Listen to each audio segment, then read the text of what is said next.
অবস্থা মুসলমানদের জন্য বড়ই শোচনীয়। আয়া সোফিয়াতে যখন ঈদের নামাজ হলো, জুমার নামাজ হলো, আয়া সোফিয়াতে নামাজ হওয়ার কারণে আমরা মুসলমানরা খুশি না বেজার? খ্রিস্টানরা খুশি না বেজার? খ্রিস্টানদের বহু গির্জা তারা মুসলমানের কাছে বিক্রি করে দিচ্ছে, মুসলমান কিনে সেখানে মসজিদ নির্মাণ করছে। ইউরোপের দেশগুলোতে প্রতিনিয়ত ক্রমশ হচ্ছে। এই যে ক্রমশ তারা তাদের গির্জাগুলো বিক্রি করছে, মুসলমান মসজিদ বানাচ্ছে, যেখানে মুসলমান পরাজিত শক্তি, মুসলমানের কাছে তেমন কিছুই নাই, সেখানে মুসলমান তাদের কাছ থেকে কিনে মসজিদ বানাচ্ছে। আর আয়া সোফিয়া এটা এক সময়ে বাইজেন্টাইন সম্রাটদের সময়ে রাষ্ট্রীয় সভালয় ছিল। সেখান থেকে সুলতান মোহাম্মদ ফাতেহ, মুহাম্মদ আল ফাতেহ এত বড় বীর ছিলেন। নবী করিম সাল্লাল্লাহু আলাইহি ওয়াসাল্লাম বলেছেন, লা তুফতাহান্না কুস্তুনতুনিয়া ফালা নি'মাল আমিরু আমিরুহা ওয়া নি'মাল জাইশু জাইশুহা। এই তুরস্ক একদিন বিজয় হবে, এই বিজয়ে যিনি নেতৃত্ব দিবেন কতই না সেরা সেরা নায়ক হবে তিনি, আর তার সঙ্গে যারা সৈন্যবাহিনী হবে তারাও কত সেরা। বলেন আল্লাহু আকবার। রাসূলুল্লাহ সাল্লাল্লাহু আলাইহি সাল্লাম যার ব্যাপারে ভবিষ্যৎবাণী করলেন, এমন একজন মুসলিম রণবীর ছিলেন, রণতুর্যবাদক নেতা ছিলেন মুহাম্মদ আল ফাতেহ। অল্প বয়সেই আল্লাহ পাক তাকে বিজয়ের আসনে আসীন করলেন। তিনি যখন বিজয় অর্জন করলেন, বিজয় অর্জন করার পরে তিনি তো খ্রিস্টানদের এই গির্জাকে তিনি দখল করে নিতে পারতেন, কিন্তু তিনি দখল করে না নিয়ে তিনি এটাকে নিজের পকেটের টাকা দিয়ে, রাষ্ট্রীয় কোষাগার থেকে না, নিজের পকেটের টাকা দিয়ে তিনি এটাকে তাদের কাছ থেকে ক্রয় করলেন। অকফ অ্যাসোসিয়েশন করে এটাকে অকফ করে দিয়ে দিলেন এবং সেখানে তিনি লিখে দিলেন এটার স্ট্রাকচার যারা পরিবর্তন করবে আল্লাহর লানত যেন তাদের উপরে পড়ে, রাসূলুল্লাহর লানত যেন পড়ে, সমস্ত মুসলমানদের লানত যেন তাদের উপরে পড়ে। আল্লাহু আকবার। কামাল আতাতুর্ক সেই মুসলমানের সুপ্রতিষ্ঠিত মসজিদকে যখন জাদুঘরে রূপান্তরিত করলো, আল্লাহ পাক তার চিহ্নকে নিশ্চিহ্ন করে দিলেন। আল্লাহু আকবার। সেই মসজিদ যখন মুসলমানের হাতে আসলো, ২৭,০০০ নথিপত্র ঘেটে, মসজিদের ওয়াকফ অ্যাসোসিয়েশনের কাগজপত্রকে ঘেটে সেই মসজিদ যখন মুসলমানের নামাজের জন্য আবার উন্মুক্ত করা হলো, যেখানে যখন জুমার নামাজ আদায় করা হলো, তরবারি হাতে, আল কাতিব নামে একটা তরবারি, এটা হচ্ছে রাসূলুল্লাহ সাল্লাল্লাহু আলাইহি সাল্লামের তরবারির হুবহু রিপ্লিকা, আল্লাহর নবীর তরবারির হুবহু একটা তরবারি হাতে যখন সালাতুল জুমা আদায় করলেন ধর্মমন্ত্রী। বলেন আল্লাহু আকবার। এই বিজয় এখন অমুসলিমদের সহ্য হবে না।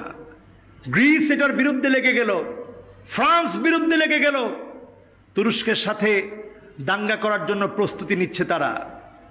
মুসলমান একটু চিন্তা করেন, কাদের সংস্কৃতি আজকে আমরা মানছি? আমরা আমাদের ঐতিহ্যে আমরা বিশ্বাসী হচ্ছি না। আমাদের সংস্কৃতি ফিরে আসার পরে আমাদের চেতনা জাগ্রত হচ্ছে না। আমরা এমন মুসলমান হয়েছি যারা আমাদের একটা মসজিদ যেটা এতদিন জাদুঘর ছিল, তাদের মাথা ব্যথা ছিল না, কিন্তু এখন যখন সেখানে নামাজ শুরু হয়েছে, জুমার নামাজের আগেই বৃহস্পতিবারে হাজার হাজার লোক সেখানে বৃহস্পতিবার থেকে এসে ভিড় করছে, এখানে সালাতুল জুমা আদায় করবে। জুমার নামাজ পড়ে যাওয়ার সময় সবাই তাকবীর দিচ্ছে, লিল্লাহে তাকবীর, আল্লাহু আকবার। এটা একটা বিজয়ী তাকবীর। তলোয়ার নিয়ে যখন জুমার নামাজ পড়ানো হচ্ছে, এটা দেখে তাদের সহ্য হচ্ছে না। তাদের কাছে মনে হচ্ছে আবার সেই অটোমান সাম্রাজ্য, উসমানীয় খেলাফত, আবার সেই সাম্রাজ্য যেন জেগে উঠবে, এই ভয়ে তারা এখন মুসলমানের বিরুদ্ধে লেগে যাচ্ছে। সুতরাং মুসলমান চেতনা জাগ্রত করতে হবে, মুসলমানের বিজয়কে বিজয় মনে করতে হবে। আগামী 1442 হিজরি এই নববর্ষ যেন আমার জীবন পরিবর্তনের জন্য হয়, আল্লাহ যেন কবুল করে, পড়িয়া আমিন। আল্লাহ রাব্বুল আলামিন আমাদের প্রত্যেকের নেক আমালগুলো আল্লাহ কবুল করুক, আমাদেরকে আল্লাহ পাক দ্বীনের উপরে কবুল করুক, পড়িয়া আমিন। আল্লাহ রাব্বুল আলামিনের কাছে চাচ্ছি আল্লাহ তাআলা যতদিন আমাদেরকে হায়াতের জীবনীতে রেখেছেন আমরা যেন কল্যাণকর কাজ করে যেতে পারি ইখলাসের সাথে। আল্লাহ যেন কবুল করে, পড়ি আমিন। সকলে পড়ি সুবহানাকাল্লাহুম্মা ওয়া বিহামদিকা আশহাদু আল্লা ইলাহা ইল্লা আনতা আস্তাগফিরুকা ওয়া আতুবু ইলাইক। যারা ক্বাবলাল জুমা আদায় করেন নাই সকলে ক্বাবলাল জুমা আদায় করে নেন। ওমা তৌফিকি। দেখুন, যত ধর্ম আছে সব ধর্মের ধর্মীয় বিশ্বাস অনুযায়ী চুপি চুপি কথা বলতে সবাই চায়, কিন্তু অন্য সবার কথা মহান মালিক স্রষ্টা না শুনলেও যাদের কথা শুনে তারা তো মুসলমানরা। অন্য সবাইকে আল্লাহ খাওয়ান দেন, তাদেরকে আল্লাহ তাআলা মাহরুম করেন না দুনিয়ার জীবনে, কারণ তিনি রহমান। কারণ তিনি কি? রহমান। এজন্য দুনিয়ার জীবনে তাদেরকে মাহরুম করেন না। কিন্তু আমরা তো শুধু দুনিয়া চাই না, আমরা দুনিয়ার পরে আরো একটা জীবন চাই। সেই জীবনের নাম কি? আখিরাত। ওই জীবন আর দুনিয়ার জীবন যার কল্যাণকর হবে সেই সবচাইতে সফল হবে। এজন্য আমরা একটা দোয়া পড়ি, রব্বানা আতিনা ফিদ দুনিয়া হাসানা ওয়া ফিল আখিরাতি হাসানা ওয়া কিনা আযাবান নার। এখানের মধ্যেও আমরা বলি আল্লাহ দুনিয়ার জীবনের কল্যাণ চাই, আখিরাতের জীবনের কল্যাণ চাই, জাহান্নামের আগুন থেকে আল্লাহ মুক্তি চাই।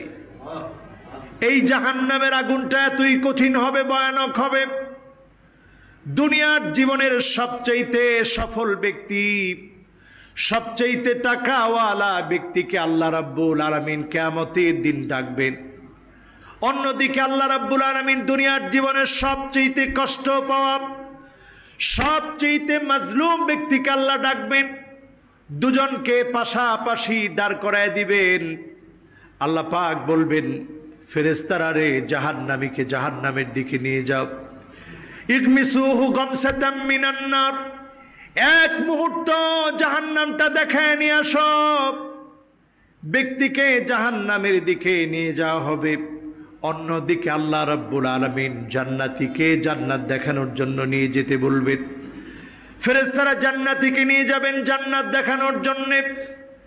জান্নাতি ব্যক্তি জান্নাত দেখার পরে আল্লাহ পাক বলবে, আমার গোলামটাকে নিয়ে আসো, আর জাহান্নামীটাকেও আমার সামনে নিয়ে আসো।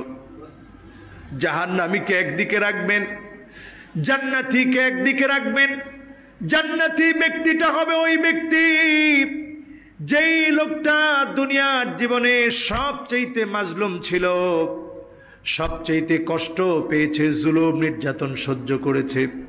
সে লোকটাকে আল্লাহ পাক একদিকে রাখবেন, জাহান্নামীকে আল্লাহ পাক আরেক দিকে রাখবেন। আল্লাহ জাহান্নামীকে প্রশ্ন করে বলবেন, তোমার দুনিয়ার জীবনে অনেক সুখ ছিল, শান্তি ছিল, অনেক টাকা ছিল, আজকে আমি আল্লাহর সামনে একটা সুখের কথা আমাকে শোনাও। লোকটা বলবে, মা সাবানি কত্তু নাঈম, জীবনে কোনোদিন কোনো সুখ আমি দেখি নাই, জীবনে কোনোদিন কোনো শান্তি আমি ভোগ করি নাই, জীবনে কোনো সুখ শান্তি কোনোদিন আমার চোখে পড়ে নাই। এবার আল্লাহ রাব্বুল আলামিন বলবে, ও আমার জান্নাতি বান্দা, দুনিয়ার জীবনে অনেক কষ্ট করেছিলি, অনেক জুলুম নির্যাতন সহ্য করেছিলি, আজকে আমি আল্লাহর কাছে একটা কষ্টের কথা তুমি বলো। লোকটা সেদিন বলবে, আল্লাহ মা সাবানি কত্তু দুররুন নাও বালা, জীবনে কোনো বালা মুসিবত আমাকে স্পর্শ করে নাই, কোনো কষ্ট কোনো দিন আমি দেখি নাই, কোনো কষ্ট আমি পাই নাই। এক মুহূর্ত জান্নাত দেখার কারণে সবচেয়ে মাজলুম ব্যক্তি দুনিয়ার দুঃখ দুর্দশা কষ্টগুলা ভুলে যাবে। এক মুহূর্ত জাহান্নাম দেখার কারণে দুনিয়ার সবচাইতে সুখী ব্যক্তি সুখের কথাগুলা ভুলে যাবে। যেই জাহান্নামের আযাব এত কঠিন হবে, আল্লাহ রাব্বুল আলামিন সেই জাহান্নাম থেকে মুক্তির জন্য দোয়া শিখিয়ে দিলেন, রব্বানা আতিনা ফিদ দুনিয়া হাসানা ওয়া ফিল আখিরাতি হাসানা وقنا عذاب النار। আল্লাহ দুনিয়ার কল্যাণ চাই, আল্লাহ আখিরাতের কল্যাণ চাই, জাহান্নামের আগুন থেকে মুক্তি চাই। আমাদের এই 1442 হিজরি আমাদেরকে যেন আখিরাতমুখী বানায়, জীবনটাকে যেন আমরা নতুন করে রাঙাতে পারি, ইবাদত বন্দেগীর সাজে যেন আমরা নতুন করে সাজতে পারি। আল্লাহ যেন আমাদেরকে তৌফিক দেয়, পড়ি আমিন। দেখুন পৃথিবী